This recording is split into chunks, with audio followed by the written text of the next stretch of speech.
Yeah, no, yeah, that's fine. Yeah, that'd be nice. Unless it's soya milk. You got Nigel's soya there? Yeah, here it is, and yours. Oh, nice one. All right. And I'll set the camera up. Right, in the back of the London Ultra Cab this week we have Scratch DJ and producer from hip hop group Brotherhood, DJ Dexter in the back.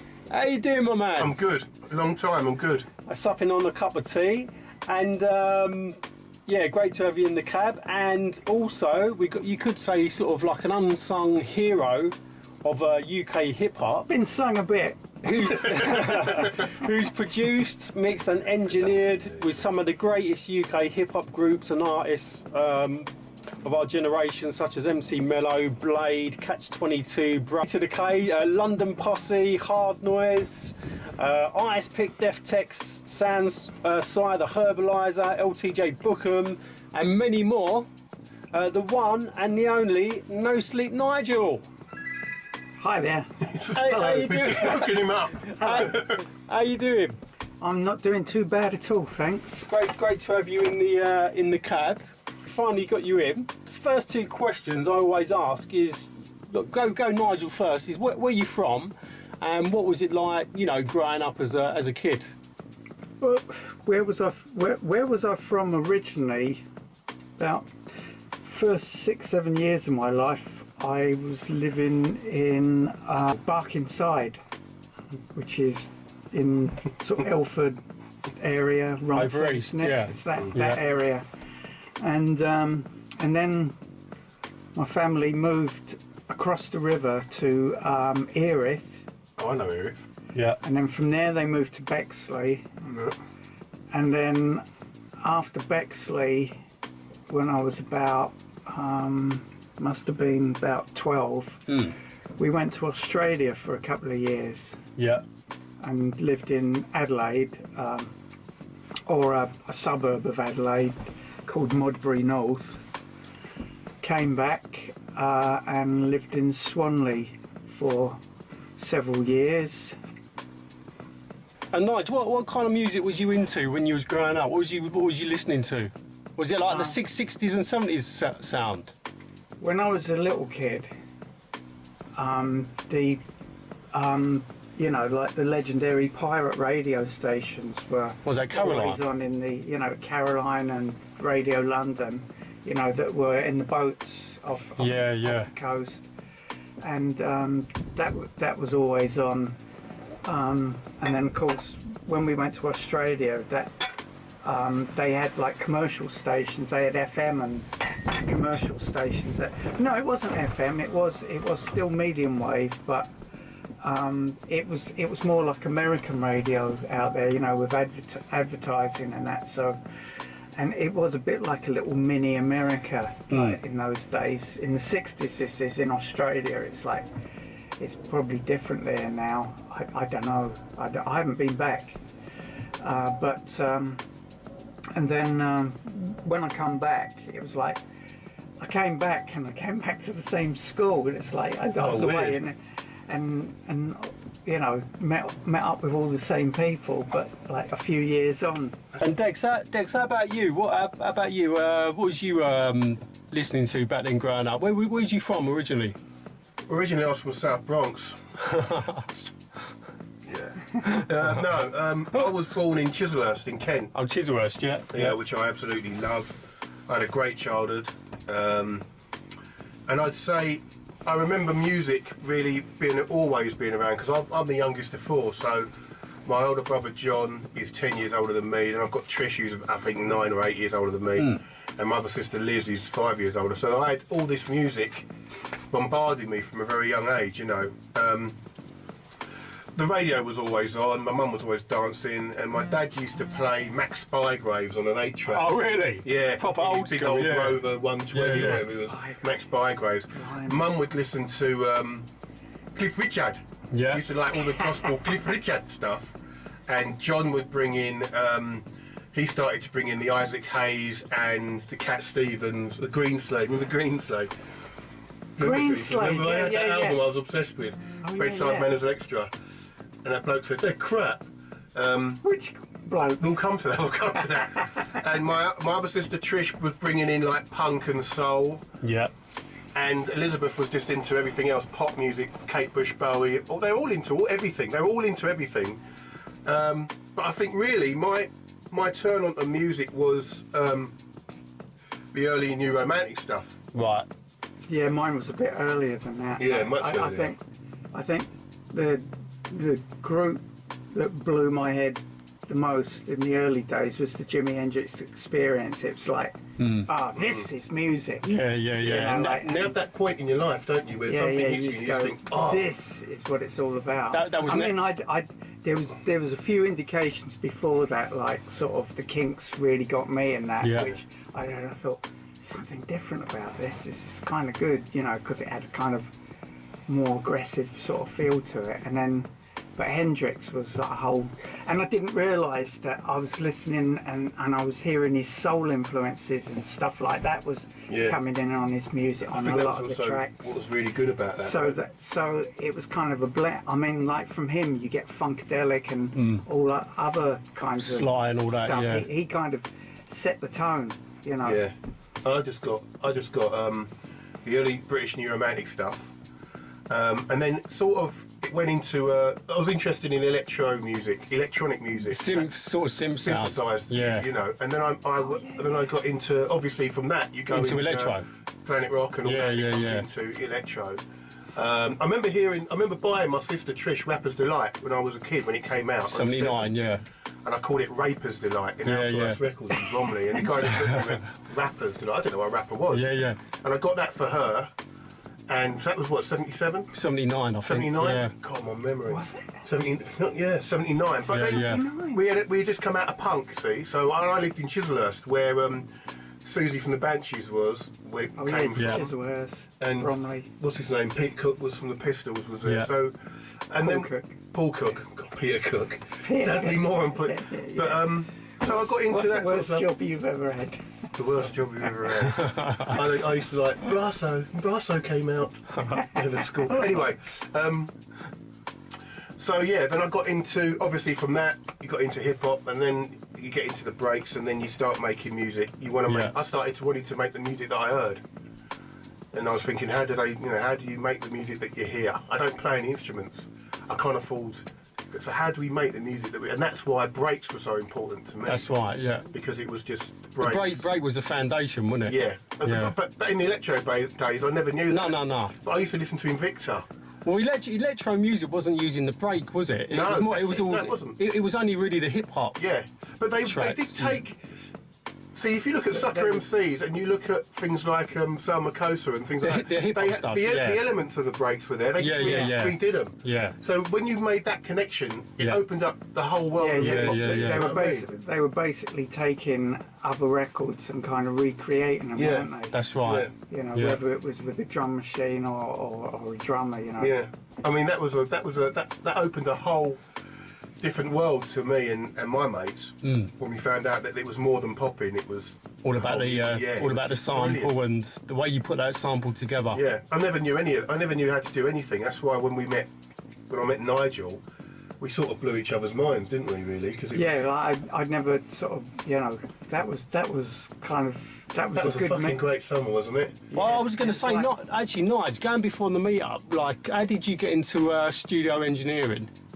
Well, that's a long one. I mean, like, my interest in music was obviously earlier artists, like obviously Hendrix, and then following Hendrix, like Miles Davis and his electric stuff, and that. But also, I was listening to sort of avant-garde stuff, like Terry Riley, who in 1969 he did a thing where it's just him playing all the instruments and using tape loops and all manner of stuff. So he even a record called A Rainbow in Curved Air. Right. Oh, Curved Air, which No, A Rainbow in Curved Air. A Rainbow and Curved Air. They get the name from that. They got their name from that his was Copeland, record. wasn't it? Stuart Copeland was on the drums there, wasn't he? So A Rainbow in Curved Air is the name of his composition. Yeah. But the band got their name from it, and also that Who track, Bubba O'Reilly, is a tribute to Terry Riley. Is it really?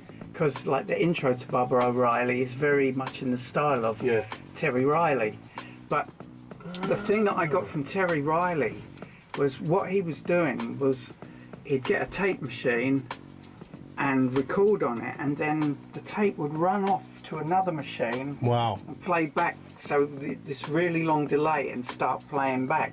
So he would be playing along with himself. He'd play something on the keyboard and it would come back. Sampling. That's amazing, isn't it? And then he'd play, and then he'd play on top of that. So he had sampling. this evolving loop all the time.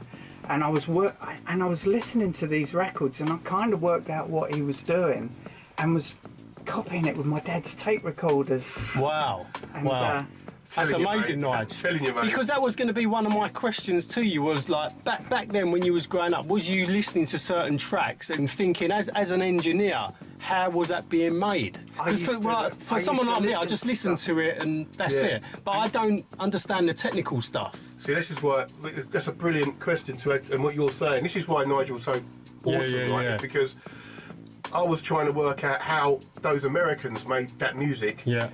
Because the technology was this big to me. It was a four-track, and that was a guitar pedal and turntables. So listening to the music that was around in '86 when we met, wasn't it? It was just blew us away. Yeah. You know? So when he was, I'll come to something that you used to do. You showed me once in the studio. Well, the first record that we made together, which was the only one. No, it wasn't actually. No, we made three. Yeah, that's right. D to the K was the first. I was being disappointed. Only one. It was disappointed. The first session that we did together, we didn't have a sampler. I mean, people would think, well, how can you make a record without a sampler? And what we did was on the multi-track. You run two breaks in sync with each other on separate tracks of the multi-track, which is like a 16-track machine, just so on one track there was one beat, on another track there was a different beat that was in sync with it. Then I panned those beats left and right, because obviously they just played for a couple of bars, and we put that onto a reel, on a 1/4-inch reel-to-reel, and turned that into a loop tape. Wow. So I was using all the stuff I'd learnt from Terry Riley. I was using... That's amazing, isn't it? Mate. That's We mind-blowing. didn't need a sampler, did we? Well, the thing is, I remember when we met, I mean, that's obviously going to be a question Steve's going to ask, but I remember you showing me how to loop something. And Nigel used to, a dying thing, is that he used to be able to splice tape together. So you recorded the break, like you said, and I remember you holding the tape in your finger and showing me how to take it, looping it like that, and laughing like a frigging mad wizard. And look, you see? And I was just like, wow, that's amazing. Because I remember when we met and I played you that track, you was like, how did you loop them on tape? And I said, no, I did it on turntables. And you were like, what? I said, yeah, because it was to us, it was like, yeah. And you were like, you kept that going for 3 odd minutes. I said, yeah. And you were on the phone to Tony thought, they did it all on turntables. Wow. And I was like, what? This guy doesn't know anything about what we do. No. But we combine. See, and then everything else that you did with Dex. Yeah. So there was not a sampler in Nothing. In the building. Because he didn't know about breaks. I mean, Didn't know what you're break going to was, ask these questions, aren't you? Yeah. I was going to say I'd heard that there was like that sort of raw sounder, and it wasn't a drum machine, and it started to dawn on me what was going on, and so once we got, for instance, this loop tape going that had a beat on left and right, I just re-recorded that for however many minutes it was. Yeah, so that we could flip, you know, muting in and out. We could flip between the two different so beats. Bounce between the two breaks. Amazing, isn't it? Yeah. Because and that, even though like even with samplers and that coming in later on, that kind of stuck with me, is the idea of just having everything on the desk just running in a loop, so that you, any time you can decide you're going to change the arrangement. Yeah, because there was no sequences, was there? There was we just have a couple of people on the deck. Do you remember that when we did that on the mixing desk, and we'd drop things in and out by sort of muting things. Remember Dangerous Renegade when we had that? We all sat there when we went, and 1, 2, 3, go, and we were all like over each other. There was about 3 or 4 of us on the boards. And finally, the film came out of that. Yeah, that's it. Yeah, Gwen. But they edited it in to make it look like we were working really hard in the studio. And they just took all the pissing about out. We laughed. We used to laugh so much. It was so fucking funny that night. Going back to the early days of engineering, then. Obviously, you was breaking through boundaries. It was a lot of sort of trial and error, and just trying to, you know, experiment with different ideas. It's really the same thing as me listening to records and going, how did they do that? You know, apparently that's where the word engineer comes from anyway. It's ingenuity. That's that's the word it comes from, is you work out how to do something. You don't sort of go, oh, I don't know how to do it. You just sort of go, well, I could try this or I could try that, and you just kind of sort things out. And then what the funny thing is, you'll do something and go, oh, that was a good idea, and then later on you'll read that so and so did that 10 years before, because it's kind of logical. It's that's the way you do things, you know. Like, if you don't know, you work it out for yourself. You know, the same as we would with records, mark up the records so we knew where the break was. 12 o'clock, 3 o'clock. Yeah. But you know, that was something that I think people just did without being told to do it, because you just worked it out. Yeah. So it's the same sort of thing. And also, I was going to say, like, back in the day, did you go on any kind of studio engineering courses? Nah. So you learnt on the job. Yeah, right. The thing is, my brother had like a studio set up at home, and this would have been in the early '80s, and he just let me go mad one Christmas. I just spent 11 days there, just working on this track, just working out how to use everything, and. Like, he had a little 8-track machine, like one of those Fostex 8-track machines, and a Juno, and a sequential circuits drum machine, and I got these things kind of syncing together, sort of using sort of different. I think I could trigger the arpeggiator in the Juno, so I was getting you know, it was sounding like electro, you know, and playing my bass as well, because I was a bass player. I was in bands and all that. There's whole swathes of my history that are going to just have to go to the wayside today, like, because I learned how to play keyboards. And I was going to say, did you learn drum machine, synth, or anything like that?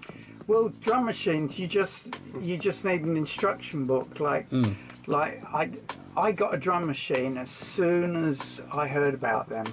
Like, I was just getting so pissed off with drummers at one point, and I just thought that would be the answer. It actually isn't, but no, it doesn't program, does it? But and the first thing I was trying to do with drum machines, I was trying to make it sound like a drummer, and I think that must have been how I got into hip hop. Was that I heard this stuff on the radio where they were using a drum machine and they weren't making it sound like a drummer. Like, the kick drums were going and all that stuff. Yeah. And I went, yeah, that's right, it's a machine. It should sound like a machine. Yeah. So, and of course those were, you know, there's like Grandmaster Flash and people like that. So I was... So you was into that in the 80s. I was listening to the London Pirates, you know, different pirates, but I was hearing electro and you know, early hip hop was well, like the starting to Grandmaster come Flash through, and like Horizon was one of the stations, and I think LWR was that LWR, early yeah. in, you know, 1982, Invicta was my favourite. 1983. Yeah. Yeah, it was my favourite, Max and David. And so that kind of opened up. I thought, right. So you was into that Grandmaster Flash and the Furious 5 kind of sound? Yeah, 'cause I was inspired by it, you know, because What kind of tracks were you loving? Like The Message? it was the message. Scorpio? But, the White Lines was the one that really Got ya. sort of like, you know, what's going on here? Because it's got that amazing Doug Wimbish bass line on it as well, which obviously he got from what's their name? What's the name of that? It's Is it Cavern or something? Yeah, that was like sort of a like the same record label as ESG or that, wasn't it? Yeah. Like a little New York band, but they, but the way Wimbish was playing it, I and can't that remember any of that. was I've forgotten the name of the original group who did that break. But I know they're copying that break, but Doug it might have been Wimbish the is Cavern or such an something amazing like that. bass player. Yeah. That he kind of outdoes the original record, I think, in terms of the way he plays I that should know bass line. that, but I can't remember Jack. Yeah, I've forgotten what it is offhand. I used to know that. So moving on to you know, how did you get involved with you know, UK hip hop, like with the you know, working with MCs and through Dexter? Yeah, basically. And how did you both meet? Because I think there's two stories there. on this, yeah. I got in contact with an old mate of mine that I'd been in a band with, and of course I'd been looking at all this MIDI gear and that, and I'd got myself, what is it, an MC202, which was like a sequencer, and I'd got a Roland SH01, which I could plug into that, and so I could get two melodies playing at the same time, like a bass line and a top line. And then I got a 303, Everything you can get in your TB303. phone now. Like, yeah, I got a TB303 to do bass lines, and then I got one of those Casio CZ101s, and I had this really early sequencer that worked on a Spectrum. Wow. ZX Spectrum. Yeah, on a ZX Spectrum, I had a sequencer. It was like an 8-channel sequencer, so that I could sort of sequence MIDI instruments, which I was just getting into MIDI because all the stuff I had a 606 as well, TR 606 drum machine, because that was all Roland sync, all that early stuff, and you plugged it in. It was CV gates. It wasn't MIDI, like, so it was all pre, and I actually had on my MC202, I had Kill MIDI Now. I was anti-MIDI. It's like the new thing. What was it called? Because MIDI instruments didn't sound as good as those analog synths, and that's what people have discovered now, and everyone's gone back to the analog. But at the time, like, the latest thing was the DX7. Everyone wanted that. Wow. Ding, ding, ding, ding. You know, Yeah. like that EastEnders sound. Was you buying all your own equipment? Like, Yeah, I was buying a few bits and pieces and getting to use a few things. And then I hooked up with this mate of mine that I'd been in a band with years ago, and he had a little studio that was hooked up to an off license. Probably. And he didn't know anything about MIDI, so with my encouragement, well, he said, well, you come in, and he got a Commodore 64, and we were running Pro 16, which was the precursor to Cubase, but it was written by the guy that left Steinberg and went off and started his own company, which was C-Lab. Yeah. And which ended up becoming Logic, Gerhard Lengling. So I was actually using the Pro 16, which was much more like Creator and Notator. So I was using Pro 16 in that first studio, like having brought having brought to the studio my ZX Spectrum 8-channel thing, which I even did a few sessions with. The thing is, back in the day, people were using that as a games console. Yeah, I'm surprised. So how did you turn it into? I had a sampler, or rather, my brother had a sampler for that, and I actually made a record using a ZX Spectrum where I was playing samples. Well, you load up the software on a tape. And having to play, to get the different notes, you had to use CV and gate, which is what was coming out of my synths. So, but would you have to load up the program every time on a tape? Yeah. Oh, what a nightmare. Yeah. And then we got, then he got a Commodore 64, which had a disc drive, had a floppy disk. Like, did it really? What the 64 did? Yeah. You could get a drive. I remember. Yeah, you could. Because you told me to stay away from that. So while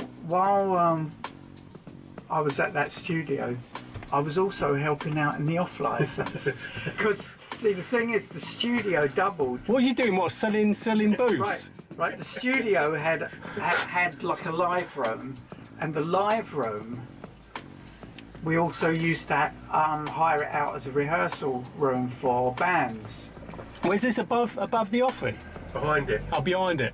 You had to come out and walk around to the... Right, so what would happen at Christmas was that he'd shut down the studio and use it as storage for the off license, because he was selling real ale, so it just full up with barrels, and people used to come and get barrels of real ale, and we'd show them how to set it up, and that, because the off license was actually sold real ale. People used to come in with their own containers, and we'd fill it up with. So really, that off license is a very important part of UK hip hop history.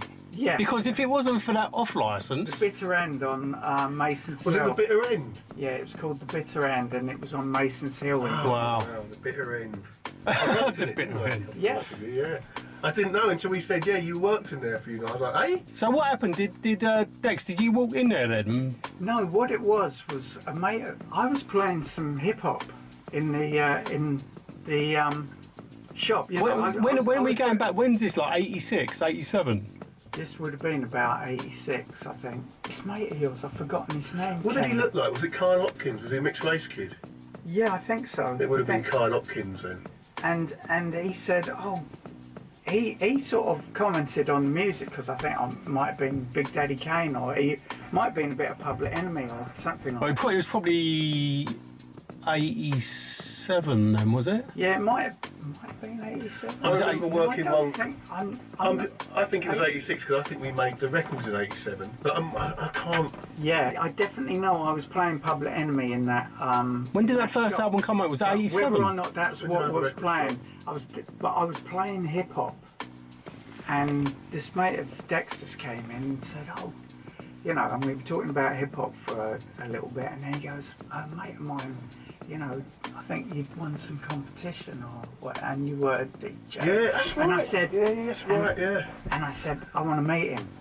That was Radio London. Because I was in the studio, I was thinking, fuck yeah, because I was. Did you really want to work with a hip hop artist? The thing is, what I made the connection that there was stuff going on in the UK was that I'd heard a John Peel show where the Cookie Crew had come on. I said, oh, that's right. Did they rap on Renegades of Funk by Africa Bambaataa? They rapped over it. I remember. I might have been Planet Rock. No, it's Planet Rock. It could have been Planet Rock as well. They'd come on John Peel, and I thought, this is happening in this country. Where are these? I've got to meet these people. Okay. It was like a DJ. I thought, yes. I can use him for my own gain. yeah. I'm looking for every bit of knowledge. So we hooked up. But see, I don't remember. I thought Can had won the competition on Radio London, and we had done some demo, and we took it to Tony Thorpe, who was your mate. And but you would have done that through me. Because I didn't. I think what you said made total sense, because I said I met these guys, and you were already putting something together, and he heard it. Yeah, and Tony Thorpe said, I don't like, I'm not into it. So I remember playing it to Nigel. Yeah, he did. I remember going to his office. I think it was in Closing Road. Ah, so you met him maybe you met him before. I met you. Yeah. This is where I then you did your demo the way you wanted and came and he heard that and he liked it. Well, only because I brought it into the off license and I was talking to Nigel and we just got on, and he didn't know. I played him the demo of Ease Up Your Mind or one of them. How did you get a chance to Nigel? How did you know Nigel was into hip hop? Because Nigel was playing hip hop in the shop. Because my mate had told me. Right. I told his mate who had come to the shop. Yeah. I said, I want to hook up. He told me about his mate and I said, I want to meet him. Yeah. So I went to see Tony Thorpe, who was a mate who was running a label. He wasn't interested in it. And then I played it tonight for some reason, ended up with Nigel in the off license. Coincidentally. Yeah. And I played it to him and he said, what sampler did you lose? How did you loop the... And I said, I didn't loop anything, I did it on Dex. Wow. And he said, what do you mean? I said, well, they're 2 copies of the same record. Yeah, and just repeating it. And he went, what, for 3 minutes? And we were like, yeah.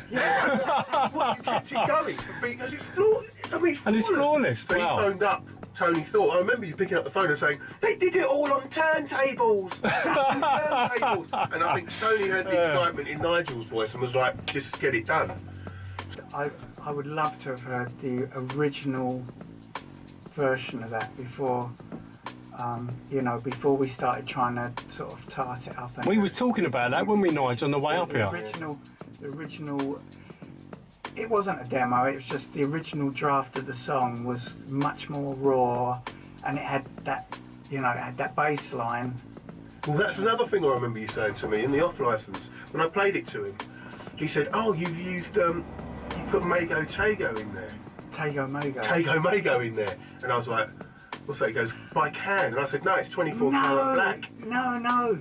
Yeah, vitamin C. Bimiasi, was it? What's it called? Something Bimiasi, isn't it? Eggy Bamiasi. Bamiasi. Yeah, and I was like, what are you on about? And he said, that's...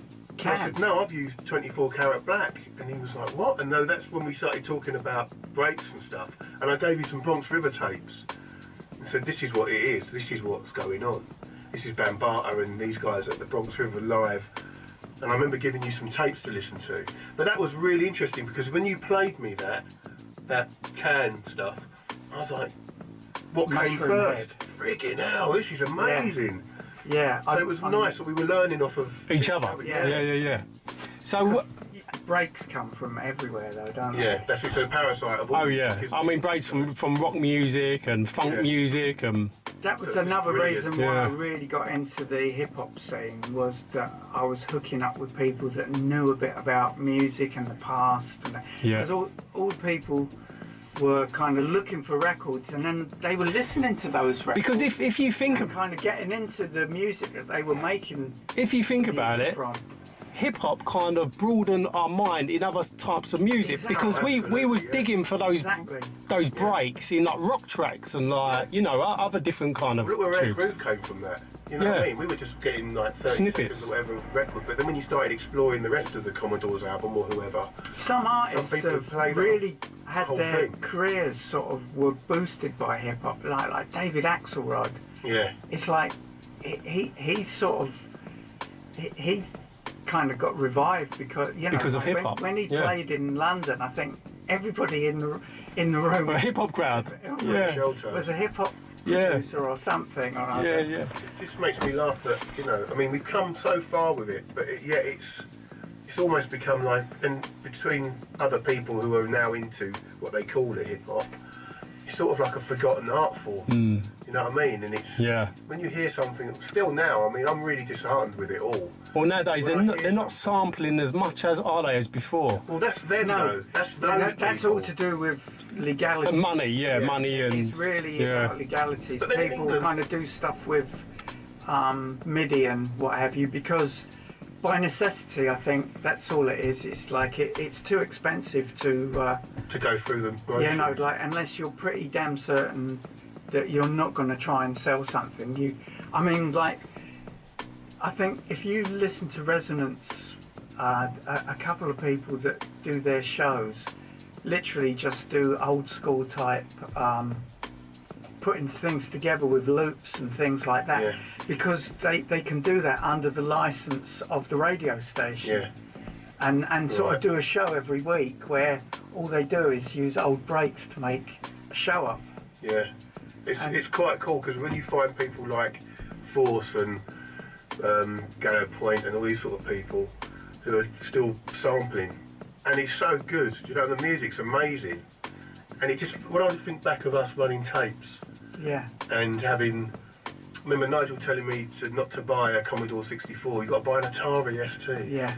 And it was a crack Cubase, and that's what made me go on to Logic, because Cubase looked like Logic. Logic looked like Cubase. I don't condone. No, it wasn't smack, was it? Condone piracy, of course. Actually, I mean, I was mainly a C-Lab user anyway. You couldn't crack that program because it come hardware. It had a dongle. You had to have a legit version of it. But Cubase, it worked out, I think, that legend has it that Cubase actually put the bootleg version out themselves. It actually worked better than the legit copy. Yeah, but they wanted everyone to have Cubase, which kind of worked. Because when we went to Logic, we already knew how to use it. I guess that was the... Yeah, so...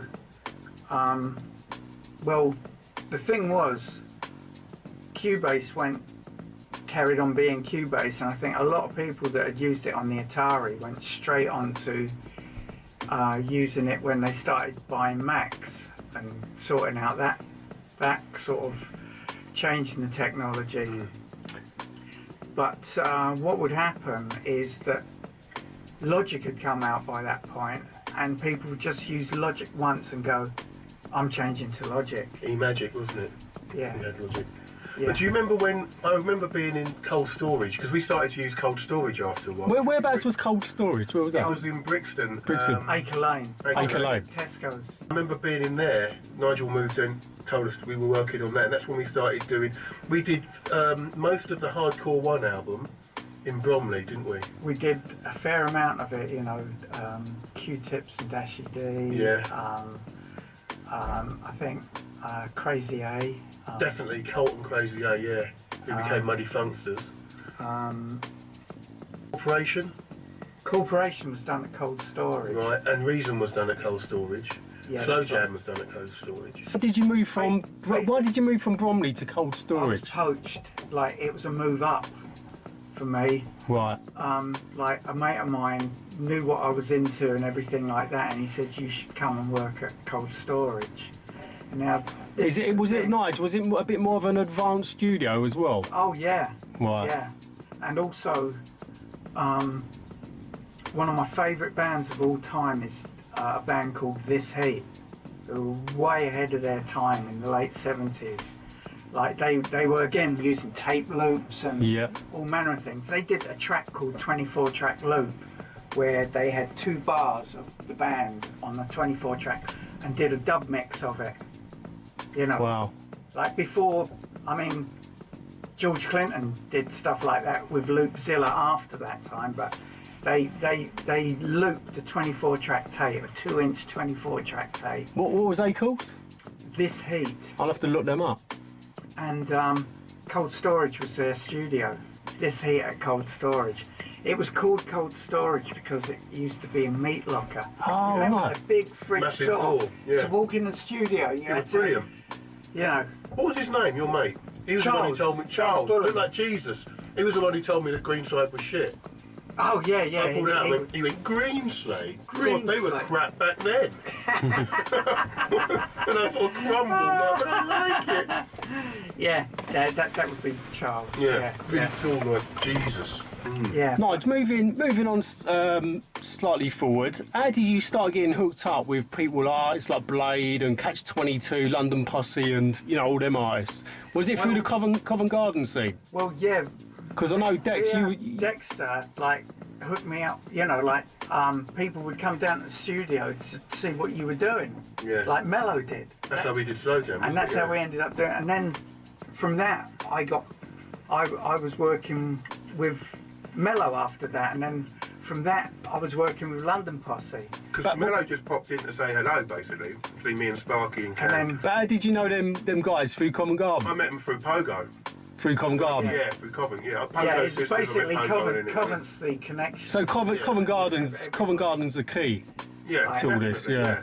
But because Sparky was Working with me. working with you on Yeah. the thing, and anyway, He did Slow Jam because he heard it, didn't he? yeah, And asked if he could jump on it. yeah. And we were like, oh, I don't know. I was like, yeah. And Jim was like, oh, I don't know. But yeah, but we did that. Right, And then that- he wanted to use you, didn't he? What were you? Yeah, and after that, like I was working with him, So it was kind of Mello that you met first after Dexter. And the only one, well then, it's funny, like Blade came to the studio, to that studio coincidentally, to work on something, because I think Pete Tong had paid for him to come down to Cold Storage or any studio, and he'd come there, and they'd stuck him in the room with Charles, who'd already seen what I was doing. So he goes, yeah, this isn't really, like, this isn't really my kind of thing. I think you'd be better off working with this guy, and so that's how I'm. So, the next day I was down working with Blade. So that it was slightly different, but I probably would have ended up working with him somewhere along the line. Because I'd already But scratched for Blade. It was just a coincidence that he came to Cold Storage around that same time. And how did Blade hear about you and Cold Storage? Through Mello? He didn't. He just came down to the studio because he'd been given some money by Pete Tong. Right. And had been put in with Charles, who was engineering down there as well, sort of doing stuff with, like he was like one of the engineers that worked there, and I was like the new guy.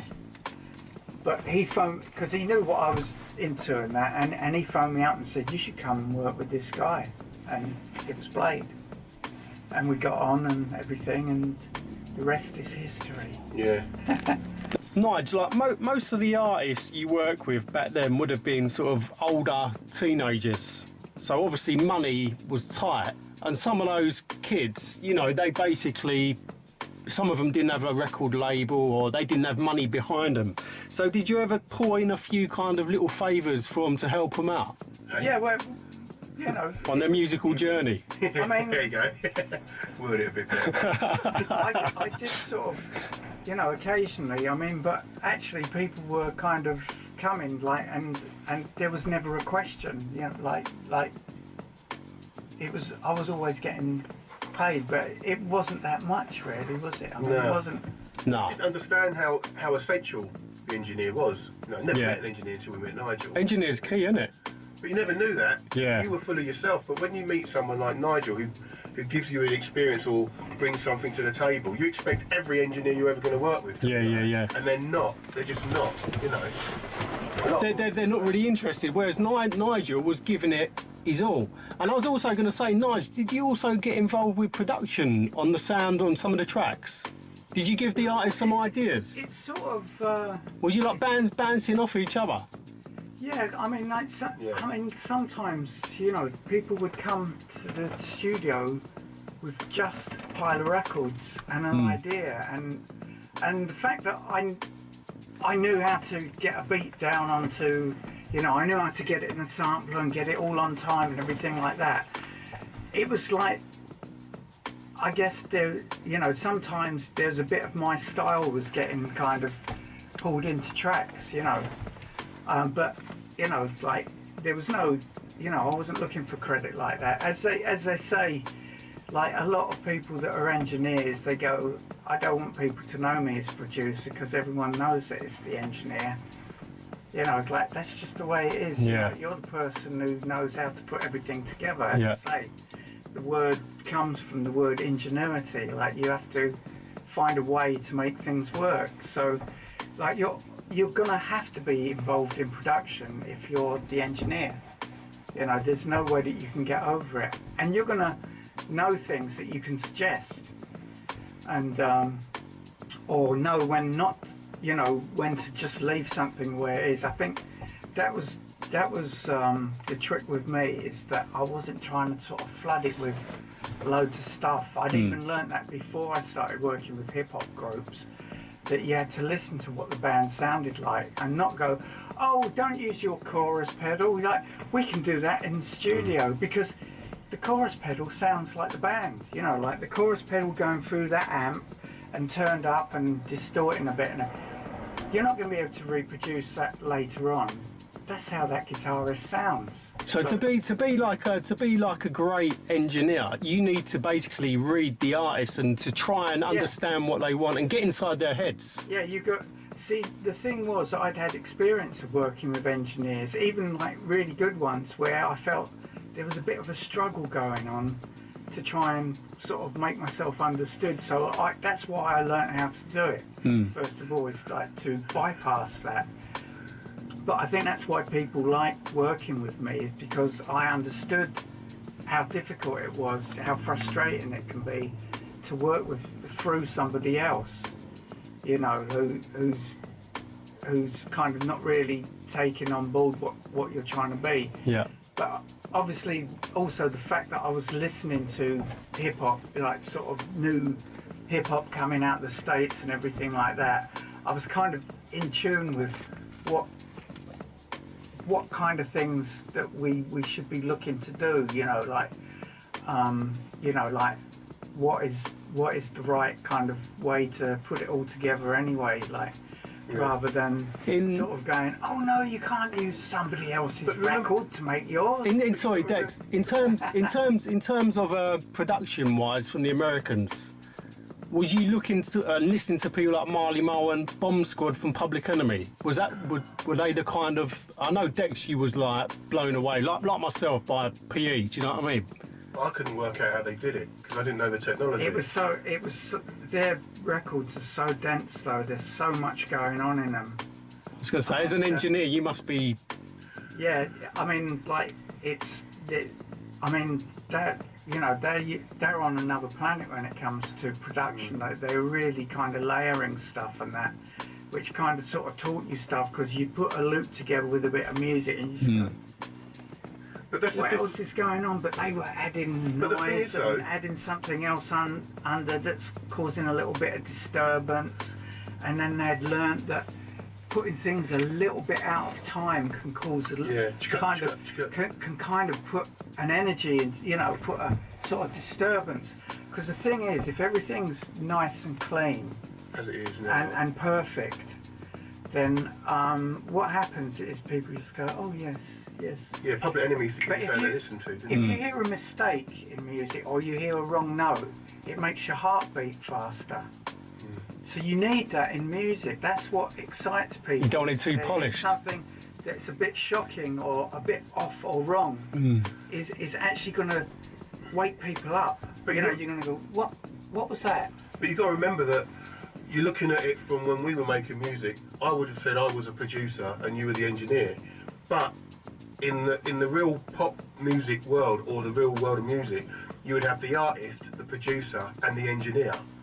You know, and like we had with Simon Harris, when we took Ease Up Your Mind and that to Simon Harris, he totally scrapped everything and made it very clean. And that was the first time I saw a producer.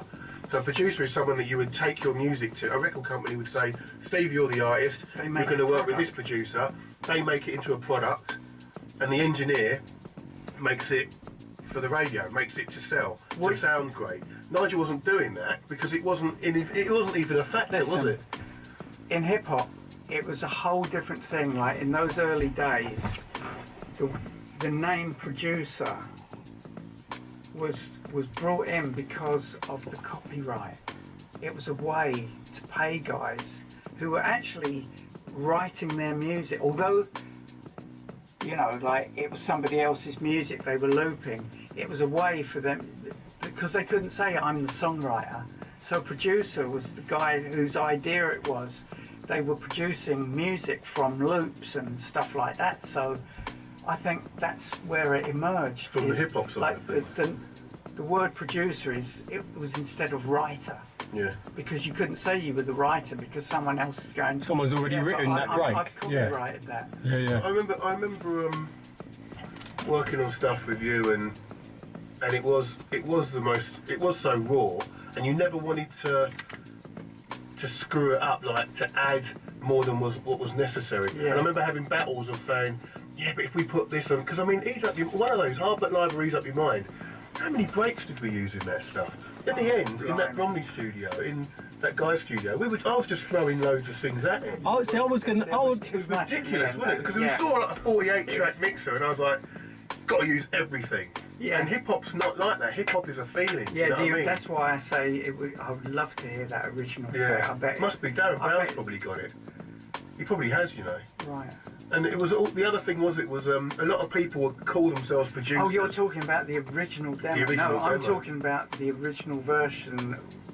The first time you went to the studio, we went to Reel, and there was a version of it in the studio. Mate, who would have that? And, wow. Well, it would have been at that. I think it stayed at that studio, and of course that Probably time lost. on it, probably been dumped. Yeah. Well, you find it weird that people. I mean, you got people that make beats and call themselves producers, but like they're not producing the track; they're just letting people rap on their tunes. Do you know what I mean? Well, it's about ideas, isn't it? It's not about who.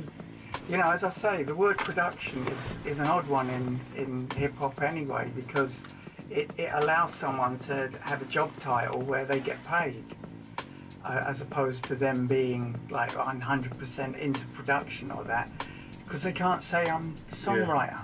I mean, working with pop people, you would tell them how to phrase something or tell them how to do something and whatever. But with a rapper, if they've got a flow, you have to let them breathe. You have to let them do their thing. Yeah. And I've always said it's 50% music, 50% rap with hip hop. You can have the baddest tune. Yeah. But if your MC is a pile of dog shit, the voice is the voice is everything. It's got to kick in. It's the lyrics and the delivery and the flow, delivery as well, and the beat, and then everything else is secondary to that. If you put that down, actually nothing else really matters. You can do anything you want. Nigel, going back to the breaks. Can you tell me about a few of the breaks that you was using in some of the tracks like for Hard Noise and Blade, and can you remember some of the breaks? That's a bit harder because we'd have to sort of look at specific things, and of course the people to ask are the people that put those records together, because they're the ones that said, I want to make a record with this. So I see the record for 5 seconds, like that bit. That's the bit I want. Sample. Okay, yeah. That's my experience of that record. Is I sampled that bit and put it in the S950, and then I'm chopping it up and sort of looping it. And was there any breaks that would give you a problem? Like you think, this is a bit. I learnt a few tricks about sort of, looping things where everything didn't just start on the one with me. Like sometimes it would start on the snare or whatever. I was starting to get into getting these loops that sounded kind of intuitive, and then with Creator, you could actually make things start before the bar started. Yeah. You could so that there wasn't a bother, and I'd be listening to, like, say, a metronome, and sort of hear the beat sort of following that, rather than sort of everything being forced to start the beginning of the bar, where actually in order to hear that first kick drum, say, if you're going to start at the beginning, you actually need to start a little bit before it, don't you? Yeah. To make it kind of sound like it's sitting tidily. Sitting nicely, yeah. So, and then you start putting other things over it, and that was what I was doing. I was just making things blend, but I'd hear them. What I'd do is I'd get them sounding on time on their own, and then we'd move them backwards and forwards until we heard them kind of gel together. Nigel, was there any tracks that you spent ages and ages and hours of your time creating, and then you suddenly lost the lot due to technology? Due to being stupid. It didn't tend to happen, like, because we were going, what you're asked, like, we were working in days before the time when, like, your computer could die and you'd lose everything. We were, in those days, we were working onto tape. And the trick of working onto tape, because MIDI's a bit wobbly, like, especially if you try and play a load of stuff out of one MIDI output from an Atari, what would happen is that using programs like C-Lab Creator or Cubase, there'd be priority for the first track. But I used to just do away with that. As I say, what I would do was, first of all, I'd line it up so that the thing was on time with itself, and also, if it was the first thing I was doing, it was on time with the metronome, so that I know that what I was doing, even if for some reason I hadn't got anything else to refer to, that the first thing was on time. So, and then turn everything else off, and and I think we tended to record one or two things at the same time to take the weight off of MIDI, because MIDI works, it gives out one piece of information at a time. So if you go 16 things at one time, they have to be queued up so that you can start getting things going out of time. But that wouldn't happen if you recorded it all down onto tape. It would be perfect. So the answer is that, you know, the computer can crash now. Like, we've already got it on tape. It's all perfectly in time, more on time than you could ever get it if it was in a machine. Whereas in those days, like, you're working with tape. You know what? We always used to work at night. That's another reason now I got my name, No Sleep Nigel. Well, I was going to say, as an engineer and you know, and also artists as well, you know, someone who had like day jobs, so a lot of your kind of studio time must have been at night. Downtime as well. That's a way of saving money for people that haven't got money, is you work at night. So is that why you got your name? Yeah. So a lot of his name. You'd never, like, it'd be nighttime sessions a lot of the time because they were cheaper. Downtime. It was right. seen as, and during the day, like, people with money would work. Yeah. Who did that first, No Sleep Nigel? No Sleep Nigel came from that weekend. What, our weekend? Yeah, the weekend that, because Sparky was there and Mello was there, and when they started working with me shortly after, they said, "We've got a name for you."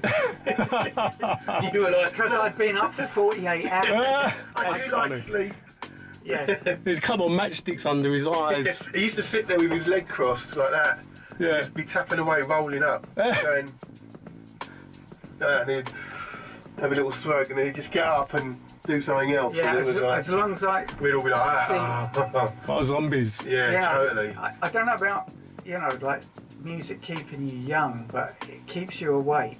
Like, if you're doing something and you're involved with it, then I would never sort of feel the need to fall asleep. What would be the worst is if for some reason I'm working with somebody that had a different method whereby they'd go, you know, so everything's up on the desk, you know, a non-taped thing, like, say maybe someone's got an MPC in there and they keep redoing stuff and that, and they go for hours and I got nothing to do. I fall asleep. Fall asleep. So do you reckon he called you No Sleep Nigel? Do you reckon it was Mello? It was Mello or Sparky. Right. As far as I remember, they said, "We've got a name for you." And then the first record. How did you take it, Nigel? Did you like it? Pardon? Did you like the name? I said, "Yeah, that's cool." It was like, kind of, you know, it went with my kind of sense of humour as well, you know, like, it was a mad name. It wasn't like sort of a typical hip hop name. Yeah. It was like, you know, but it sort of connected with, you know, I think at the time Beastie Boys had No Sleep Till Brooklyn, but No Sleep, Nigel. Remember his comic? Pardon? Where we used to constantly read his Yeah, comic. yeah. It could have been a Viz character, couldn't it? No Could have been, Sleep, yeah. Nigel. He doesn't sleep. He doesn't sleep. He doesn't. I remember passing out under the desk during that session, sleeping under the desk, and Yeah. it was. See, people wake up and their tracks would be finished.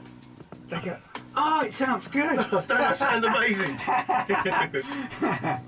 Yeah, I tell you, well, my writing's thinking, because I always have this memory of being in the studio with you at Cold Storage and a load of boxes being there, and there was a computer being unwrapped, and you unwrapped the night of a 950 or a 900 or a 700 or something, and I remember you showing us the way that it's sampled and looped, and I was thinking, I'm obsolete. I don't need to use 2 turntables anymore. And I remember I've got a memory of that, of you having this sampler there. That would have been in Cold Storage. It was in Cold Storage. Yeah. Nigel was putting you out of a job. He was going, look, it does blah, blah, blah. And I was like, shit. Hold on, I'm going to be made redundant. I'm going to be made redundant exactly here. what I thought. Yeah. I'm obsolete here. Yeah, It's yeah. terrible. But I remember that thing was constantly on. And you showed me how to loop things in it. And Yeah. then how to loop on the computer. Yeah, I well, remember. it was actually, the way I used to loop was using one shot, which basically means you hit something at the beginning and it just keeps running. And then with the S950, you've got 8 channels that were like mono, and they just, if it got triggered again, it would just cut off, Yeah. so that you'd only ever hear one version. So you could actually play a pattern, but all you'd hear is, you know, like it would always trigger from the beginning again, so that you wouldn't hear a double version of it. And also, if you let go, it just kept rolling to the end of the thing. Like if you wanted it to stop every time you took your finger off, that I could set that up as well. But the normal way we did everything would be to loop like that, you know, what I'm describing. And then of course you might have a loop where the next thing that comes in is the kick drum from the next bar, and I'd leave that in. And or sometimes I would cut it off, it depends, but the point is that you just fine tune, like listening to that until you heard something that kind of just sounded right. You know, sometimes you'd use the new kick that was coming in at the end of the bar until it was just cut off and it was just replaced by, so you hear, and then finally you just hear as it was going around, and it was, and it sounded clean. Was there any mathematics involved with it as well? Working out, you know. Sometimes, like when we started getting into time stretching, I used to sort of try and minimise all that stuff. Like you'd have to you know, you might want to get something in tune, and time stretching would allow you to have something in the right tempo, but just sort of maybe move it up a few semitones or what, not too much, because like when you time stretch too much, especially in the old days on something like an S950, it would start sounding really crazy, going which people use as an effect. You know, used to use it. You know, like you get that sort of a metallic effect if you do it, and people started, you know, in the end that became a sound in itself, but where all you wanted to do was just get this into tune and that. But I would calculate everything. Well, a calculator you used to use, didn't you? Yeah, I would work out exactly all the numbers so that it sounded perfully on time. And perfectly, I mean, that's mind blowing, isn't it? Whereas now, you just go, I want it to go 105 beats per minute and in the key of C. And it works it out.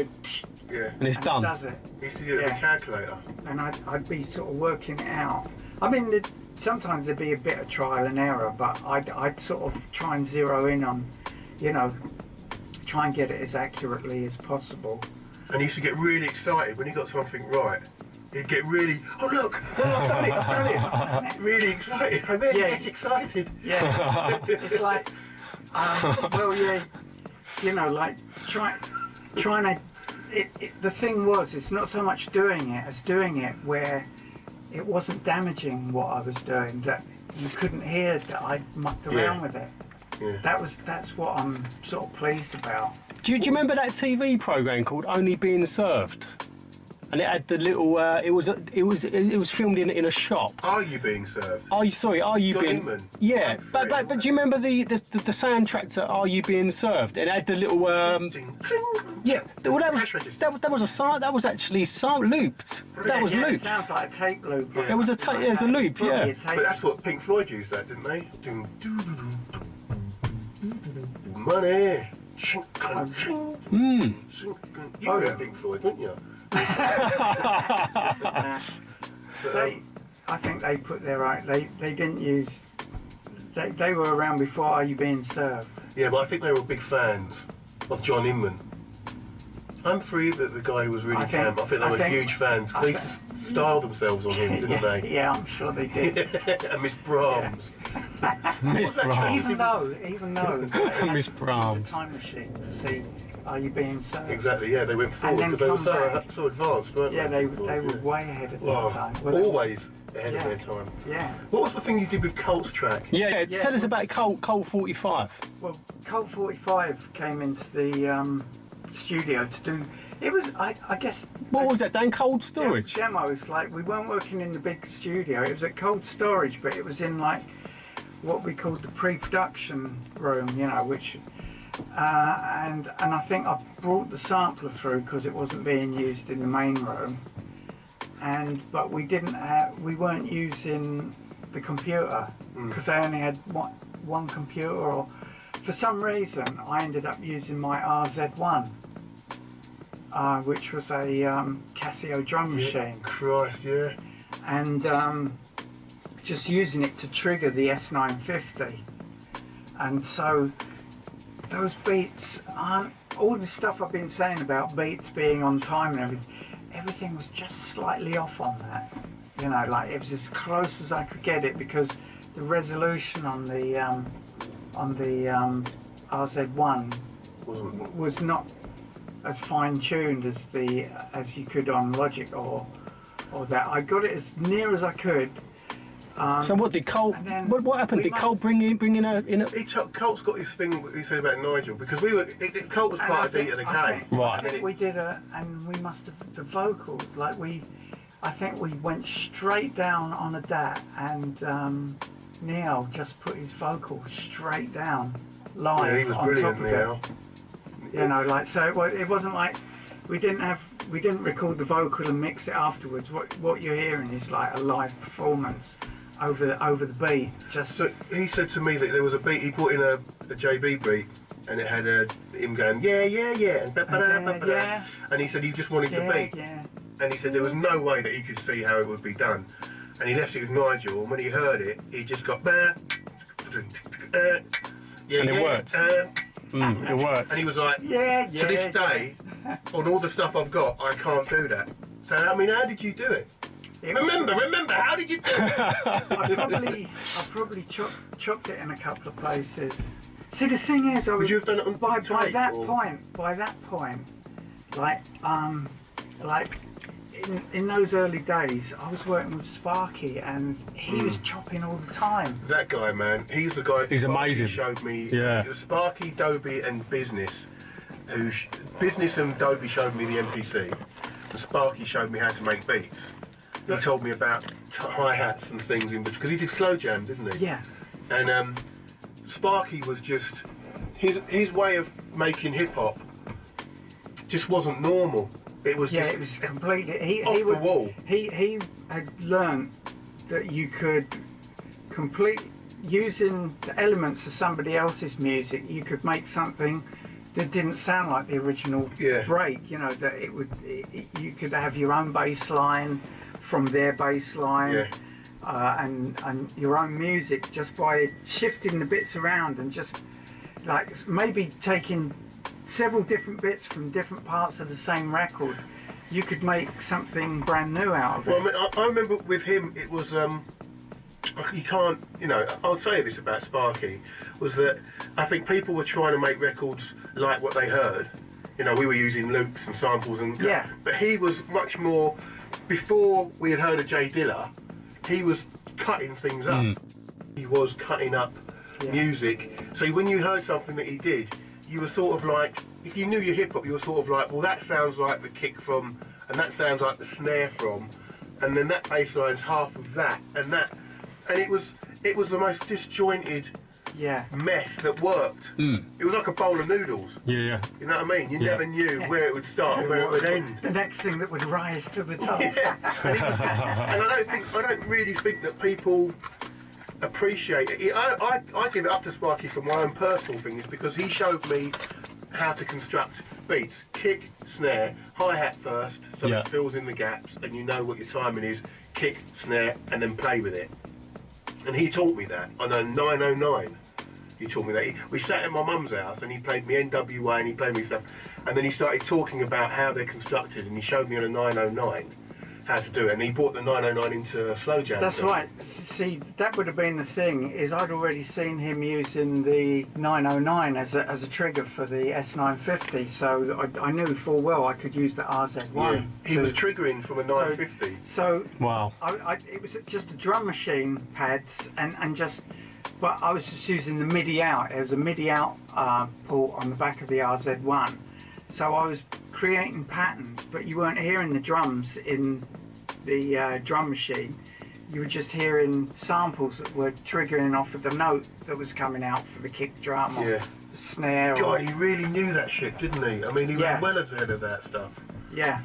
So that... and Sparky's still active now, isn't he? Oh, yeah, he's making music. Yeah.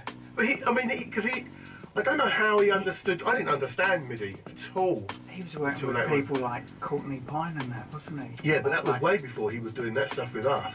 And then work with that. He was working with us way He just understood how MIDI worked. If I can hear it over there, then I can control it here.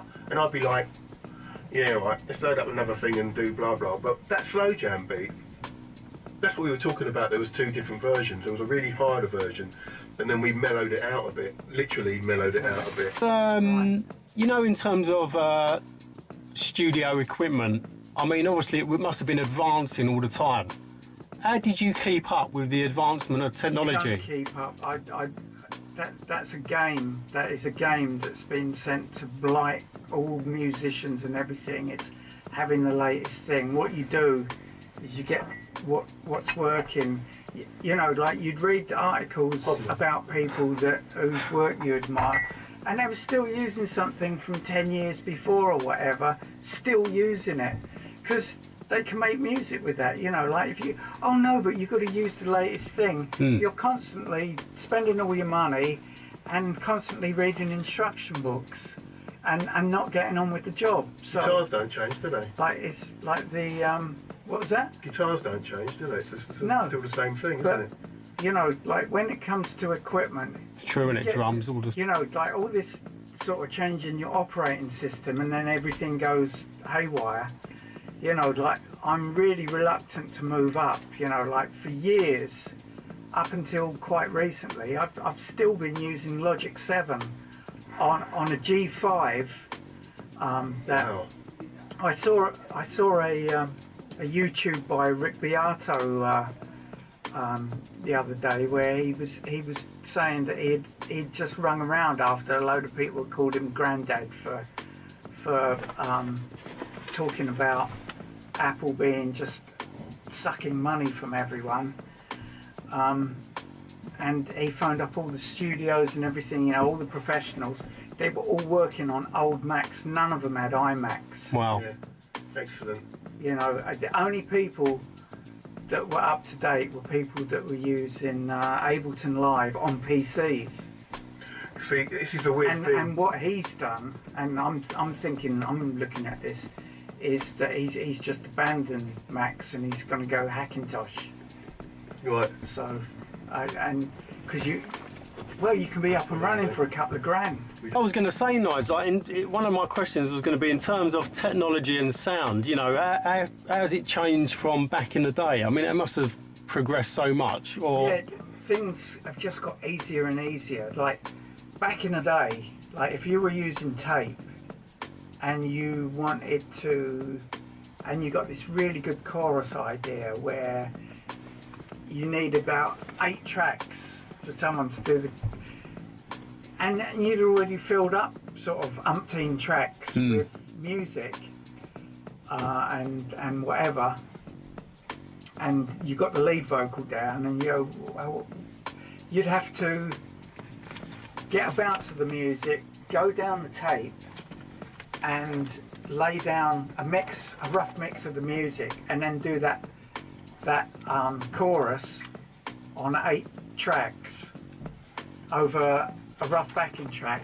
mix it, put it in the sampler, and then go back and just put it up on 1 or 2 tracks on the other track where you didn't have any tracks, and then and that could take a little while to do that, whereas now you just record it in and you just go click, drag, and it's done. And you've got a chorus in all the places that you want. You know, for one thing, you've got infinite number of tracks. You haven't got infinite numbers, but 128, 256 tracks. You've got to be crazy. Oh, personally, I think you've got to be a bit of a prick to be using that sort of. I mean, with hip hop, really, you can use quite a few on vocals and stuff, but even that. I mean, what would you reckon? The average hip hop track really should be what? 8 tracks? For a good kick, snare, blah, blah, blah. There's not a lot going on, is there? Yeah. You know what I mean? If you look at, I think a lot of people used to, when I was in Ireland and used to working on the pop stuff, we used to do all the beats in the MPC and then send them out to the tracks, to the tape, to Cubase, to Pro Tools, and then the engineer would do his thing. But I mean, if you sent everything out as a stereo now, stereo output to the desk, and you just had that running on a loop like you used to do, and you just drop in and out when you wanted to, because everything was there. And it's more fun that way, I find, anyway. I mean, like what often the reason why we were working like that back then is because nobody knew where the chorus was going to be. No. So you just have a load of it up. So everything starts at once. So you just have to have a load of tracks muted, and you go, and then just flip, and you'd be into another part of the track. We were just using it as a kind of, it's a good way to work. And then later on, like, I was working on SSL desks and that, and you could program it all and then just sit back and watch it do it all, do the arrangement. Put your feet up, yeah. Do you remember? But it used to be good, like sort of 2 or 3 people. Dangerous Renegades. Remember that night? Yeah. We all had this track we were mixing down, and Nigel gave us instructions, and we were literally like that, and go, and go. But sometimes you were doing things just off the cuff. You know, when you were doing that, just going, let's have a bit of that in there. Like, he just did that. Like, I'm going to do that. I mean, Baines thing we did. Remember that? Yeah. You start the track and start. I mean, like we're having a bit of a laugh now, and I think that's quite important, especially for studio atmosphere. And it must have been fun. Can you tell me about some of the funny stories? It must have been loads of funny stories. I mean, there's so many characters. I mean, Blade and obviously Dexter. And I think it happened. That time when we were doing Dangerous Renegade, and you phoned up, I think Amsterdam, because people used to use that phone in cold storage to phone the bills, like they used to go, the bill's up a bit this. but you phoned up Holland, and we were talking to this guy, and you were impersonating Westwood. Oh, no. it went on for ages, and the guy was convinced he was talking with Westwood. How cruel. And Dexter, can you still talk like it? Really, man, it's kind of like that in a way. What light through on the window breaks? It was, Tim's Tim, do you know what I mean? Plum in his mouth, sort of thing. It's just, I don't know, we used to do it all the time, didn't we? Everyone used to do it, really. Just having a laugh. Yeah. All Silly Steve. Tell me about that album. When Mello's album was written, Listen, you do Nigel brilliant. Has Nigel heard you do? Nigel, he sort of speaks like that, doesn't he? And he used to get really excited about stuff. Oh, this is great. But, you know, you've really got to sort of understand what's going on. is that what I sound like? No, not really. But I think my voice has got a bit. your voice hasn't changed at all, mate. Really? Yeah, it hasn't changed at all. Ah, yeah, I know what that must be. It's because I've been, it's been sounding raspy up until recently, but I've been taking this steroid spray, which has stopped the raspiness. Any other stories, Nige? Yeah, you've caught me on the hop, you know, like. How about Blade? Because I know Blade done a few funny things. We worked in this studio called Odessa Wolf, which was at Surrey Quays, and we came to do this work. It was a lovely hot day, and this studio, it was actually on the banks of the Thames. It was on the other side of the river from Canary Wharf, like, so that was overlooking us on the other side. And literally, you're in the control room, you walk round the back of the mixing desk, walked up some stairs, opened these French windows, and you were standing on a little balcony, and the River Thames was lapping up underneath you. It was right on the thing, and there was a little bridge across there, and it was a really nice place, and the whole building that we were in had all different businesses in.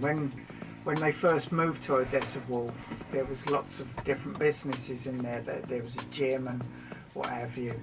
And then what happened was that, I've forgotten what the thing was, but I think they were moving everybody out, and the studio was one of the last to go. So there was just like the whole place was abandoned, apart from us. Like all the upstairs and downstairs, all these other places down the corridor and whatever, they were all like empty rooms and that. And we had a couple of what they call them, those big, what they call them, water. Oh, what, water guns? Like the... What they call them? What, the bottles? No, you mean the... Yeah, the super soakers. Super soakers, yeah, there's a couple of those in the studio. So suddenly the session was abandoned, and we were playing Metal Gear Solid. Sort of hiding, waiting for people, and Squaring them. Yeah, we were outside the building and that, like sort of just conducting sort of raids on one another and that. I was going to say, Nigel, I've got this question for you. Have you got any kind of unfinished or even finished pieces of music in your vaults that have never been heard before? I think, well, yeah, the Colt 45 thing, which I think a few of them got aired. There was a compilation called Crown Jewels, where some stuff from my collection of old DATs were aired for the first time, and we discovered this track that Blade had done that he'd never used, and I think that was actually released a couple of years back, and I've forgotten the name of it now, but it came out on a compilation not too long ago, the Blade track that I discovered. But I think I've got some sort of semi-worked on things and that people have done, but I don't think there's anything, you know, and there's some mixes of stuff that I've got which I've all been passed on to the right people now, like in some cases, and others I'm not in contact with them, but I managed to borrow a DAT machine, and I transferred a lot of stuff that hadn't been done before onto the computer, onto my computer, and also we'd done stuff for the Crown Jewels thing where a load of stuff got dumped onto that at that point. So some stuff had already sort of been sorted out, but you're asking me now, like, the one that always stands out is the Colt 45 session with Crazy A, because basically it was just a demo, but it was really exciting. It sounds exciting, and I've never heard it. no, The thing is with Colt is that he made a lot of music and the record company stiffed him. 'Cause I think Buddy Funkster split up. He went on to do his own production at Monroe and all around there. And with Lou as well, I think. I'm not sure though. And the record company stiffed him. How different was it back then? I mean, you used to smoke. Was you on the old munches as well? Oh, everything, man. Everything. Can you, Nigel, can you remember some of the favourite munches people were having? I mean, did they have some, like, yeah. I mean, Dexter was Lucozade. Lucozade, I can remember. Because Lucozade came out in bottles around that time, didn't it? Yeah, I used to feed myself properly before I'd turn up at the studio, hopefully to sort of keep my energy, and then just have a few snacks. And like we had the garage over the road. Yeah, Sparky used to nick most of it. It was an amazing thing. It steal so much food. But also, as it was getting late, I mean, there was that place, wasn't there? There was that cab firm that had dumplings and that. Like, I remember that. yeah. Dumplings. God, yeah, but people used to eat pure crap. Yeah, It yeah. wasn't like now. I say there's a lot of junk back then, wasn't it? Huh? A lot of junk food. Yeah, but there wasn't like there wasn't a McDonald's, I don't think then, and there wasn't. But it was cold storage was sort of. Now, McDonald's was. Was it around then? I don't remember ever going to McDonald's down there. There was a McDonald's. Oh, you're talking about Brixton in particular.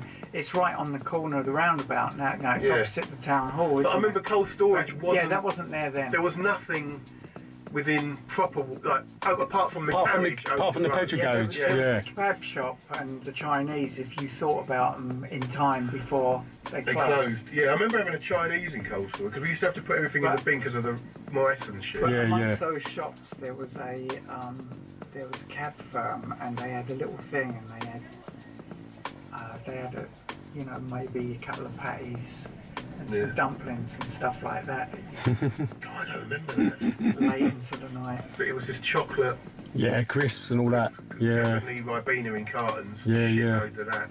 Yeah. Nigel, how did you feel when you finally finished the track? Relieved. I was going to say relieved. Yeah, I remember. You must have been mentally drained from it. Studio, and I didn't realise it, but somebody was just observing me while I was working in the studio, working on the track, and they were looking through the window. That was at Boundary Road. That was the thing. Odessa Wall. I found out what Tannoy made their reputation on.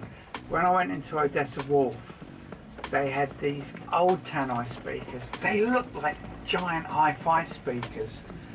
They just sounded so beautiful. They're like. That's what Tannoy made their reputation on, was speakers like that, and then all these other things that they were doing on the cheap that studios were putting in just sounded Oh shit. It was horrible. Do you remember the Tannoy Stratford? Yeah, the ones that were in Nigel's used to studio. use before the NS10s, weren't they? Yeah, no, we had Stratfords in Bromley studio, didn't we? Yeah, because they used to have, it was Tannoy Stratfords, and then I think the and NS10s they were hi-fi. took them They out. were just really good hi-fi. Yeah, they were great though, weren't they? Yeah, they sounded good. Stratfords, And and then then, it of was course, NS10s. Going from that in Bromley, what happened next was I went into cold storage, and cold storage just completely spoilt me. Cold storage had these Quested speakers that they were just awesome, weren't they? They just had this pure, but like you turn the bass up on some things, they start. These wouldn't flat. They wouldn't go, would they? They just sounded crystal clear and solid. What you put in, you got out. Because I was going to say, as an engineer, a speaker must be really important to you because it's all about how you're listening to that track you're creating. So any other studio I went to after cold storage was a step down until I went to Odessa and then saw what a Tannoy should sound like. It looked like a gigantic hi-fi speaker, or speakers, like a pair of them. Apparently there's a nightclub in Germany where they've just got them as the sound system. Seriously? Like loads of them. Wow. Yeah. That must be amazing sound. I remember Sparky putting his bass kicks through the cold storage ones and just absolutely melting. Oh yeah, you could hear it all the way through the building. We used to really pump the sound, didn't we, sometimes? Like really have it loud and just... I was going to say, did you ever suffer from tinnitus as well? No. Nah. It's sort of... What? Yeah, well... Yeah, what were you saying? What was that? What did you say? Yeah. Yeah, it was... it's always a concern about sort of using heavy volume or that. I mean, like as I've got older, you have to worry about things like that, you know, because yeah, you just sort of blast it. It just sounds great when you turn everything up when you're a kid, but you know, your ears have got a certain life. Yeah. And you've got to look after them, and I think everybody's hearing sort of mellows with age anyway. Yeah. And I think if you weren't in studios all the time, there's certain kind of things that happen to everybody that, you know, like you start getting notches in your hearing at certain frequencies that you just know not to boost that frequency. Yeah. Or was it going to pop your eardrum? Back then we were sort of Everyone else is going, no! Back then we were sort of mixing stuff. I always had in my head anyway that we were doing it to hear it booming in a club. Had to be booming in a club. But now obviously everything's on their phone, isn't it? Yeah. It's all changed. Exactly, a little pair of speakers like this.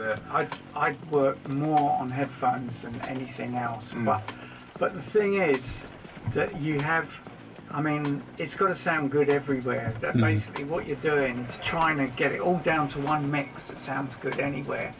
And often the trick of that is it sounds good when it's quiet. But things like Genelec and Adams and all that. I tried they had some Genelecs with subwoofers. I hate subwoofers.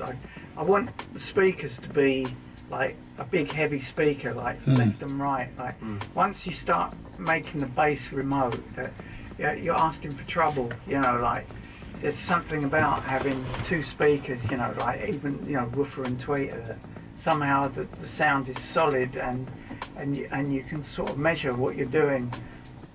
And mix. Like I can't work with subwoofers and that in a room. You know, you're not sure what you're listening to really. And then of course I got my reference headphones as well. What do you use for that? I've got a pair of Denon AHD 2000s, I think they are, which are good.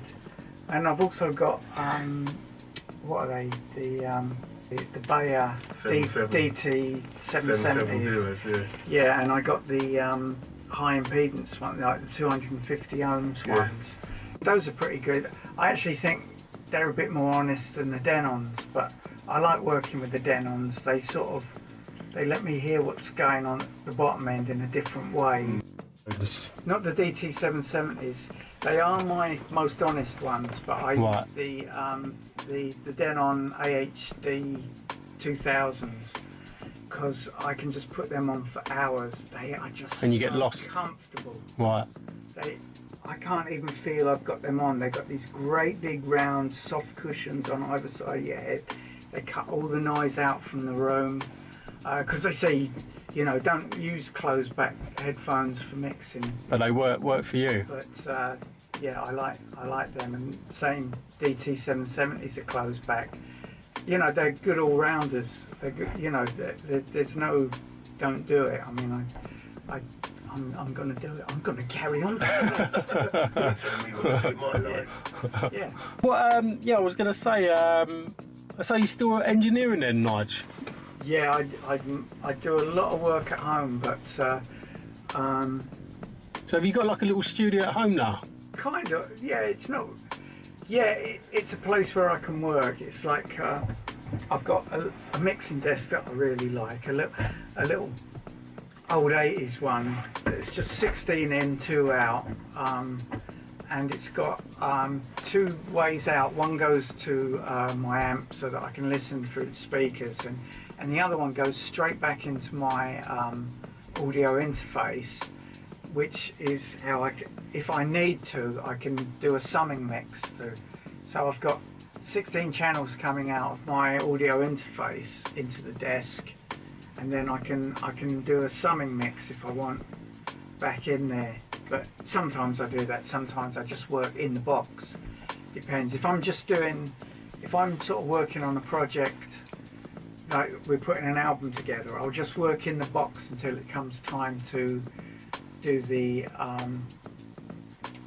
mastering. And at that point I'll start putting things on separate channels and sum it, you know, so basically using molecules instead of mathematics to blend the music. You know, it's a bit like sort of giving it a bit of air, you know, like bringing it out in the air and putting it back in. Who are you working with currently then? Right, at the moment I'm working on an album with Johnny Cuba from Soundsci, and they don't have a name for the thing, but he's working with a guitarist called James Tilley and a vocalist called Amelie Chevalier, and it's kind of a sidestep from his normal hip hop productions, sort of getting into sort of David Axelrod territory, that sort of thing. So that's in the making at the moment. And Johnny Cuba's also got we're just putting the finishing touches on his kind of solo album, but he's a solo producer, so there's lots of guests on it whose names have all gone out of my head at the moment. Really useful. But and the name of the project, that, you know, his solo name is, he's called himself Create a Mess. Create a Mess? Yeah, Create a Mess. Like Create a Mess? Yeah. Yeah. Brilliant. And the album's called The Wreckage, so that'll be coming out soon. So they're ones to look out for. And another band that I'm working with is a band called Suburbitron, whose album I've just finished, which is called Good Life. And they come from Suburbiton, surprisingly, with a name like that. Yeah, The Good Life is obviously Felicity Kendall and Richard Bryars. Yes, but they're not on the album. Are they not on it? No. Well, I would have put them Yes, naked. And Nigel, if anyone watching this wants to get in touch with you as an engineer or whatever, I mean, what's the best way to get in touch? That's a good question. I guess my email address, nosleepnigel@gmail.com. Yeah. That was hard. That's the one that I would have guessed if I wanted to contact. Really. It's going nosleepnigel@gmail.com. I wonder if that's going to I wonder reach if you. this message in a button will arrive. Now listen, Nigel and Dexter as well, it's been an absolute honour having you both in the cab. Comes up with some fantastic history. It's been fun. Yeah. Yeah, you know, come out with some great history, and I'm glad we've eventually got it. Yeah, 25 years I've not seen Nigel for. I know. 25 years. Got to be, isn't it? 25 long 25 years. long hard years. I can't believe it. Yeah, it was mad. We met in the I'm 93. 80s, and now it's nuts, isn't it? It's still, you know, Yeah. it's mad. Apart from the beard, you look exactly the same. Apart from the beard, Yeah. even that's a bit longer. But I think Dexter, I think what we should do actually is also thank Nigel as well, because Nigel is kind of like an unsung hero. No, absolutely. For UK hip hop, and I'm sure anybody watching this interview, including the artists that Nigel's worked with, Rodney P, Blade, Catch 22, Herbalizer, Hard Noise, and everybody else, what a fantastic person you are, and It's a legacy, isn't it? I've left a legacy. You have, mate. No, you have. Here it is.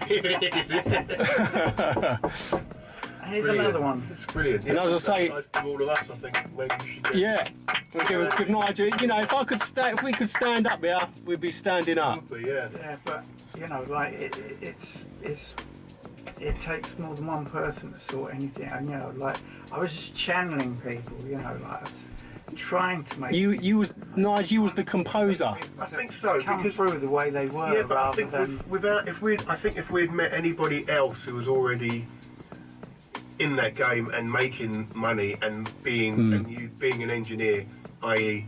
an engineer, like, you know, we wouldn't have had the scene we had. No, it was because you felt what we were doing. Yeah, and making it possible for it to happen. Between me and because you know, like there was, you know, it was especially as I was, you know, contrasting it with kind of the house music scene at the time, which was a lot more kind of mercenary, like, you know, like nice people. You know, I met nice people in that, but the whole thing, you know, got, you know, spun out of control because, you know, suddenly there was chart interest and everything, and a lot of, you know, like I was involved in some of the house music and that in the early days, but as soon as like the money jumped on it, it just became so uninteresting, and sort of people were doing stuff for the wrong reasons and tuning stuff out, whereas what I found was that with the hip hop, that it was all about the music, and people sort of had a pride in what they were doing, and were trying to sort of do their own individual thing, and that, you know, like they weren't trying to all sound the same, you know. Where I just got the feeling with the house stuff that it became a sound that you had to follow, you know, after a while. Well, with hip hop, it was kind of being a little bit more creative. Yeah, it was, and, yeah. you know, like, yeah, it was a different thing altogether, you know, like there wasn't a false pressure on it to be this or that, you know, like people were trying to do stuff because they liked it and loved it. Yeah. You know, that there was there were no rules, were there? An authenticity about it, you know, as a result, you know, sort of a genuineness which started to disappear, you know. Like the house thing was quite exciting to start with, because like you could do anything and then suddenly you couldn't, you know, like it had to be this. Do you think, I mean, like, to quote my favourite film with Big Lebowski, sometimes there's a man who just fits in that time, and that's you. You know, when I met you, and you went, you know, we just did loads of stuff together, and then it sort of trickled through everybody else and what it did. But yeah, like I say, I think if it wasn't for meeting someone like you, a lot of people may have got more aggressive or more like they were hitting their heads on walls, because you were so easy to work with. We didn't know what was going to happen when you walked in the studio, had no idea how to work the studio, but you made everything so easy. And flow nice, you were never uptight. I don't think I ever saw you lose your temper. You know what I mean? And it was just a good old spliff, eh? Yeah. It was just an easy thing. And if there was one person in your hip hop career who sort of started you on those lines, who was quite tall, sort of mixed race looking, handsome, who would that be that really sort of helped you go into it? Think of when you were very young. Yeah. Extremely good looking chap. Who would it be? Nothing comes to I mean, if you really thought hard, who would it be? No, but you know, I think on behalf of all the people that you've worked with, because you're here now, but, yeah, brilliant. I mean, but yeah, you started me off. You put me on the track. You put me on the map. Like sort of. It was like a good meeting. I mean, like it was. And so much came. I mean, basically, it changed my life. Oh wow. Yeah. I mean, like things could have been different. I might have been still in music, because I like a lot of different kinds of music, but like I sort of got onto that track. You know, I became part of that scene. You know, like you were an integral part of it. You were like the man to go to. For a while, and I'm really sorry that I just couldn't get you on the Brotherhood stuff, because it was just the politics of the thing. But people had heard see, the thing was, it's carried on because people like Herbalizer Then through Herbalizer I met Johnny, so I started working with Soundside.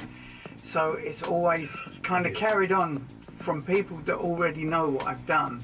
Those are people, you know, like if somebody goes, oh, I need an engineer, that's not much point. Like all the people I work with need No Sleep Nigel. Like they want to work with No Sleep Nigel. See, this is the thing. You can just get an engineer, like you know. Yeah, of course. Hire a studio. You have an engineer. But you know. You know what? I know. Nigel's more than an engineer, isn't he? So that you get some people. You go ahead and use. Yeah, it's not. Yeah. So what you saying, Steve? So Nigel's more than an engineer. Yeah, he is. It's like it's like a family member. He's one that you want to get rid of, but in the end, but it's you know what? I think the people that have worked with Nigel, we're in Nigel's club. Yeah. Do you know what I mean? It's Nigel's club. Yeah. Nigel's youth club. Some people said, because everyone I worked with was young. It's going, Nigel, who you got in the youth club tonight? Yeah, that was like it's really is in like the office in cold storage and that. The youth club. Yeah, because we must have been kids to them. Well, that's what I was saying, late teenagers, yeah. I mean, what I'm saying is, it's like you cut your teeth with Nigel. You did your thing with Nigel, and he's one of those people that is legend. And without him, but I feel the same way about Cold Storage and Monroe Studios. There's a story of Monroe Studios where people used to use that a lot. But you were definitely the engineer that people would go to where they were. Yeah. You know, it's brilliant. Well, that's why this interview is really so important. Yeah, because you know what Nigel's brought to UK hip hop is unbelievable, isn't it? Really, it is. Without him, if you had 10 different people engineering 10 different, then it would have all been different. Might have been different. It's all been all over the gaff. I should also mention that I'm currently working with Vinny Versace. Oh, from Hijack. That geezer can eat, can't he? DJ Undercover. Yeah, Undercover, yeah. Yeah, I'm doing. Yeah, I like he's got an album coming out, Secret City of London, and he's got a couple of tracks that he's put out ahead of time, but we're working on the album at the moment, and he's even getting a few videos done at the moment. Yeah, he's got. Maybe you can edit this bit into early. Yeah. Oh, I just leave it running. And I mean, shout out to Vinny. I'm working with he's wicked, isn't he? Yeah. I'm working on. He always does his food. Oh mate, yeah. But I'd love to eat his food. Mate, I look at it and think, oh mate. And then I'm also working with a producer in New Zealand. See, this is the thing on the internet. You know, you can be working with people you never even met. A producer called Dirty Harry, and a rapper called Stanley Pedigree. Which, if you look that up, I think there's a couple of videos. Dirty Harry. Yeah. I just done a track called Up in the Grove, and we're doing an EP. But check them out as well. Definitely. Nigel's club, man. Definitely. But it's even then, like, you know, Dirty Harry is like coming to me from knowing what I was doing 20, 30 years ago. You know, back in London, yeah. You know, that's kind of sustained me, is that work that I did in those early days. Well, Nigel, you're an absolute hip hop icon, and to be honest with you, if I had some kind of reward, like trophy on me, I would give it to you. Yeah, I think there should be something about you. Yeah. Give me that bag. You know, like programs like Mobo, Music of Black Orange. People like No Sleep Nigel need to be recognised for what they've done, and people like the Mobo Award should be giving you an award for what you've done for UK hip hop. No, absolutely. Without a doubt. Without a doubt, yeah. Yeah, there was about, I was saying earlier. I don't milk it, mate. There's about 700 people who used to buy all the UK hip hop. Yeah. No, like if you made a little record on your own, and you could guarantee you could get rid of 700 copies. They knew exactly which shops to distribute it to right around the country. But would you think that it was sold? But there's people amongst that 700 that were who sort of went on to do other things, you know, like Prodigy, Tricky, Portishead, you know, amongst those 700, sort of went on and sort of did things that are much more higher profile, but we had an influence. Yeah. It's just, it would be nice to be recognised by... Hip-hop's changed everything. As far as I'm concerned, coming from the 80s, it's changed fashion, it's changed the way music is made, it's changed technology in music, it's changed everything. It's changed people's outlook on life, on everything, you know, on spoken word. Hip-hop has changed everything, you know. And it went worldwide as well. It went worldwide. Completely just went all over the place. It went nuts. And I think, you know, from not being able to... I can remember one conversation I had with Nigel, sorry Steve, sitting in cold storage, and we were talking about your boots. You had a pair of boots on. I think they were monkey boots. I think they were monkey boots. And I said, you blah blah, you about your boots. I said, do you know, I don't even own a pair of shoes. I've not owned a pair of shoes since I was at school. And I was saying, God, what am I going to do when I get older and I have to go to work? And he said, I wouldn't worry about it. There's going to be a whole generation of people who only wear trainers. And he was right. Well, no, I can't see that. And he's absolutely right. Yeah. And girls used to get looked at weirdly if they had trainers on. You know, it was like, oh, look at the girls wearing trainers. And you couldn't get into clubs with trainers. And all of a sudden, Nigel was absolutely right. It was all about... All of a sudden, bang. What, Nike, over Adidas. 30 years. Nike, Adidas, look at them now. If it wasn't for hip hop, you know, streetwear, that's what people, you know. And you're part of the British hip hop culture, 100%. You should be recognised for it, really should. Well, what I'm going to personally do, I'm going to knight you and call you Sir. You know, we're going to put the old King's crown on you. Yeah. So no sleep, Nigel. So no sleep, Nigel. Yeah, that's exactly that. Yeah. Sunday. Arise, so no sleep, Nigel. No, listen. Absolute brilliant interview. Learned a lot of great history there. Thank you. Thank you for having us. So many gaps as well. Yeah. I know, but yeah, I mean, we can go on. We could go on forever. Miserable bastard. We can go on for hours. But we're gonna get Nigel down to King's Cross. Yeah. I'm gonna get back on the rank, get back working, and but yeah, absolute honour, Dexter. Well, thanks for having me. Listen, thanks for coming on board. See you again, mate. Yeah. Long time no see. All right, let's get you down now.